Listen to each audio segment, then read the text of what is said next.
Hi friends, ಇವತ್ತು ನಾವು ಬೆಳಗಾವಿಯಿಂದ ಸುಮಾರು 20 ಕಿಲೋಮೀಟರ್ ದೂರದಲ್ಲಿನ 12ನೇ ಶತಮಾನದಲ್ಲಿ ರಟ್ಟರ ದೊರೆ ಬೀಚಿರಾಜನಿಂದ ನಿರ್ಮಾಣಗೊಂಡ ಯಳೂರು ಕೋಟೆಗೆ ಹೋಗಿ ಅದರ ಇತಿಹಾಸ, ಸದ್ಯದ ಪರಿಸ್ಥಿತಿಯ ಬಗ್ಗೆ ಒಂದಿಷ್ಟು ಮಾಹಿತಿ ತಿಳಿಯೋಣ.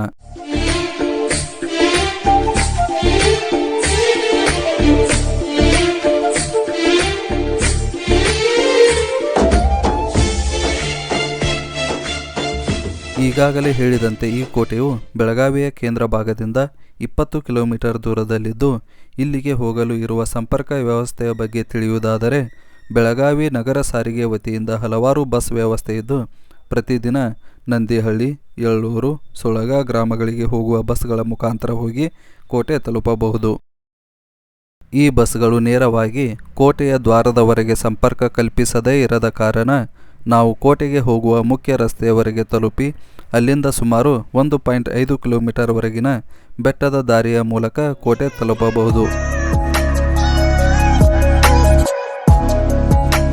ಇನ್ನು ನೀವೇನಾದರೂ ಖಾಸಗಿ ವಾಹನಗಳ ಮೂಲಕ ಕೋಟೆಗೆ ಹೋಗುವುದಾದರೆ ಕೇಂದ್ರ ಬಸ್ ನಿಲ್ದಾಣದಿಂದ ಹಳೆ ಬೆಂಗಳೂರು ಪೂನಾ ರಸ್ತೆಯ ಮೂಲಕ, ಸದ್ಯ ಇದನ್ನು ಓಲ್ಡ್ PV ರೋಡ್ ಎಂತಲೂ ಸಹ ಕರೆಯಲಾಗುತ್ತದೆ, ಈ ರಸ್ತೆಯ ಮೂಲಕ ಶಹಾಪುರದ ಕಾಸ್ಬಾಗ್ ಸರ್ಕಲ್ ಮುಖಾಂತರ ವಡಗಾವಿಗೆ ತಲುಪಿ ಅಲ್ಲಿಂದ ಮುಖ್ಯ ರಸ್ತೆಯ ಮೂಲಕ ಯಳೂರು ಗ್ರಾಮದಿಂದ ಸುಳಗ ಹಾಗೂ ರಾಜಹಂಸಗಡ ಮೂಲಕ ಕೋಟೆಯ ಮುಖ್ಯ ದ್ವಾರದವರೆಗೆ ತಲುಪಬಹುದು. ಸದ್ಯ ಈ ಕೋಟೆಯ ಮುಖ್ಯ ಆಕರ್ಷಣೆಯ ಕೇಂದ್ರವಾಗಿರುವುದು ಅಲ್ಲಿಯ 36 ಫೀಟ್ ಎತ್ತರದ ಛತ್ರಪತಿ ಶಿವಾಜಿ ಮಹಾರಾಜರ ಮೂರ್ತಿ. ರಾಜಕೀಯ ಭಿನ್ನಾಭಿಪ್ರಾಯಗಳಿಂದ ಈ ಮೂರ್ತಿಯನ್ನು 2023 ಮಾರ್ಚ್ 2ರಂದು ಅಂದಿನ ಕರ್ನಾಟಕ ರಾಜ್ಯ BJP ಸರ್ಕಾರದ ಮುಖ್ಯಮಂತ್ರಿ ಶ್ರೀಯುತ ಬಸವರಾಜ ಬೊಮ್ಮಾಯಿಯವರು ಉದ್ಘಾಟಿಸಿದರು. ಅದಾದ ನಂತರ 4 ದಿನಗಳ ಅಂತರದಲ್ಲಿ ಮಾರ್ಚ್ 6ರಂದು ಅಂದಿನ ಕಾಂಗ್ರೆಸ್ MLA ಶ್ರೀಮತಿ ಲಕ್ಷ್ಮೀ ಹೆಬ್ಬಾಳ್ಕರ್ ಅವರು ಮರು ಉದ್ಘಾಟನೆ ಮಾಡಿದರು. ಇದಷ್ಟೇ ಅಲ್ಲದೆ ಕೋಟೆಯಲ್ಲಿ ಶಿವನಿಗೆ ಅರ್ಪಿತವಾದ ಶ್ರೀ ಸಿದ್ದೇಶ್ವರ ದೇವಸ್ಥಾನವಿದ್ದು, ಪ್ರತಿ ಸೋಮವಾರವಿಲ್ಲಿ ವಿಶೇಷ ಪೂಜೆ ಸಲ್ಲಿಸಲಾಗುತ್ತದೆ. ಈ ಕೋಟೆಯ ಸುತ್ತಮುತ್ತ ಹಚ್ಚ ಹಸಿರಿನಿಂದ ಕಂಗೊಳಿಸುತ್ತಿದ್ದು, ಕೋಟೆಯ ಕೆಳಭಾಗದಲ್ಲಿ ಕಪ್ಪು ಮಣ್ಣಿನಿಂದ ಕೂಡಿದ ಫಲವತ್ತಾದ ಭೂಮಿ ಇದೆ.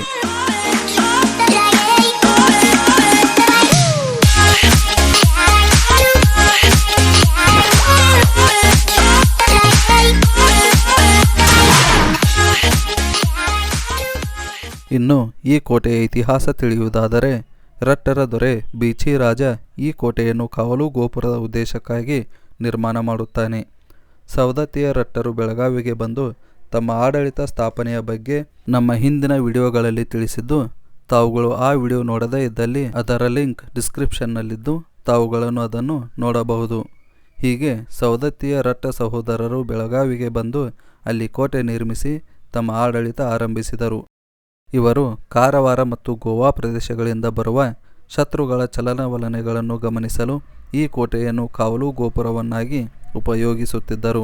ಇದಲ್ಲದೆ ಈ ಕೋಟೆಯಲ್ಲಿ ತುರ್ತು ಸಂದರ್ಭಗಳಲ್ಲಿ ತಮ್ಮ ಅವಶ್ಯಕತೆಗಳಿಗಾಗಿ ಶಸ್ತ್ರಾಸ್ತ್ರಗಳನ್ನು ಸಹ ಕೂಡಿಟ್ಟು ಇದನ್ನು ಶಸ್ತ್ರಾಗಾರವನ್ನಾಗಿಯೂ ಸಹ ಉಪಯೋಗಿಸಿದರು. ಈ ಕೋಟೆಯನ್ನು ಯಾದವರು, ಹೊಯ್ಸಳರು, ಬಹುಮನಿ, ಆದಿಲ್ಶಾಹಿ, ಮರಾಠರು ಒಳಗೊಂಡಂತೆ ಹಲವಾರು ರಾಜಮನೆತನಗಳು ವಶಪಡಿಸಿಕೊಂಡು ತಮ್ಮ ಆಡಳಿತದ ಭಾಗವನ್ನಾಗಿ ಮಾಡಿಕೊಂಡಿದ್ದರು.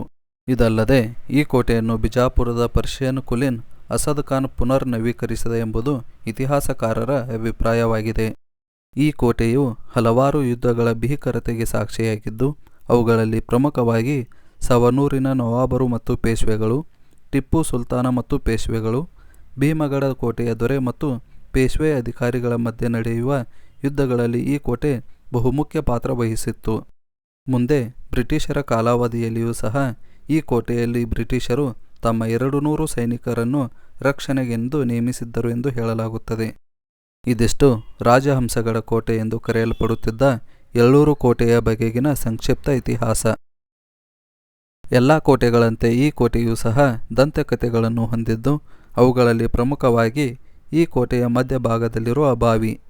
ಏಕೆಂದರೆ ಈ ಬಾವಿಗೆ ಯಾವುದೇ ನೀರಿನ ಚಿಲುಮೆ ಇಲ್ಲದಿದ್ದರೂ ಸಹ ಈ ಬಾವಿಯಲ್ಲಿ ಕೆಳಗಿಳಿಯಲು ಮೆಟ್ಟಿಲುಗಳನ್ನು ನಿರ್ಮಿಸಿದ್ದು, ಆ ಮೆಟ್ಟಿಲುಗಳಿಂದ ಬಾವಿಯಲ್ಲಿಳಿದು ಅಲ್ಲಿಂದ ರಟ್ಟರ ದೊರೆಗಳು ವಾಸವಿದ್ದಂತಹ ಬೆಳಗಾವಿಯ ಕೋಟೆಗೆ ಸುರಂಗ ಮಾರ್ಗವಿತ್ತು. ತುರ್ತು ಸಂದರ್ಭಗಳಲ್ಲಿ ಅದನ್ನು ಬಳಸಲಾಗುತ್ತಿತ್ತು ಎಂದು ಹೇಳಲಾಗುತ್ತದೆ. ಅದೇ ರೀತಿ ಈ ಕೋಟೆಯಲ್ಲಿರುವ ಶ್ರೀ ಸಿದ್ದೇಶ್ವರ ದೇವಾಲಯದ ಮುಂಭಾಗದಲ್ಲಿರುವ ಕಲ್ಲಿನ ನಂದಿ ವಿಗ್ರಹವನ್ನು ಶತ್ರುಗಳು ಭಂಗಗೊಳಿಸಿದಾಗ ವಿಗ್ರಹದ ತಲೆಭಾಗ ಕೋಟೆಯ ಸುತ್ತಮುತ್ತಲಿನ ಭಾಗದಲ್ಲಿ ಕಳೆದು ಹೋಗಿತ್ತು. ಮುಂದೆ ಶಹಾಪುರದಿಂದ ಶಿವಭಕ್ತನೊಬ್ಬ ಪ್ರತಿದಿನ ಬಂದು ಈ ಕೋಟೆಯಲ್ಲಿನ ಶಿವಲಿಂಗಕ್ಕೆ ಪೂಜೆ ಸಲ್ಲಿಸುತ್ತಿದ್ದ. ಹೀಗೆ ಹಲವು ವರ್ಷಗಳ ನಂತರ ಆ ಭಕ್ತನಿಗೆ ಕಳೆದು ಹೋಗಿದ್ದ ನಂದಿಯ ತಲೆಭಾಗ ಸಿಕ್ಕಿತು. ಅದನ್ನು ಮೊದಲಿನಂತೆ ತಂದು ಈ ವಿಗ್ರಹಕ್ಕೆ ಜೋಡಿಸಿದ. ಅದಾದ ನಂತರ ಪ್ರತಿದಿನ ಬರುತ್ತಿದ್ದ ಆ ಶಿವಭಕ್ತ ಇದ್ದಕ್ಕಿದ್ದಂತೆಯೇ ಕಾಣೆಯಾದ ಎಂಬಂತಹ ಅನೇಕ ದಂತಕಥೆಗಳು ಜನರಲ್ಲಿ ಹಾಸುಹೊಕ್ಕಾಗಿವೆ. ಇದಿಷ್ಟು ಬೆಳಗಾವಿಯಿಂದ 20 ಕಿಲೋಮೀಟರ್ ದೂರದಲ್ಲಿನ 12ನೇ ಶತಮಾನದಲ್ಲಿ ನಿರ್ಮಾಣಗೊಂಡ ರಾಜಹಂಸಗಡ ಎಂದು ಕರೆಯಲ್ಪಡುತ್ತಿದ್ದ ಯಳ್ಳೂರು ಕೋಟೆಯ ಬಗ್ಗೆ ಇರುವ ಒಂದಿಷ್ಟು ಮಾಹಿತಿ. ಮುಂದಿನ ವಿಡಿಯೋದಲ್ಲಿ ಮತ್ತೆ ಸಿಗೋಣ. ಧನ್ಯವಾದಗಳು.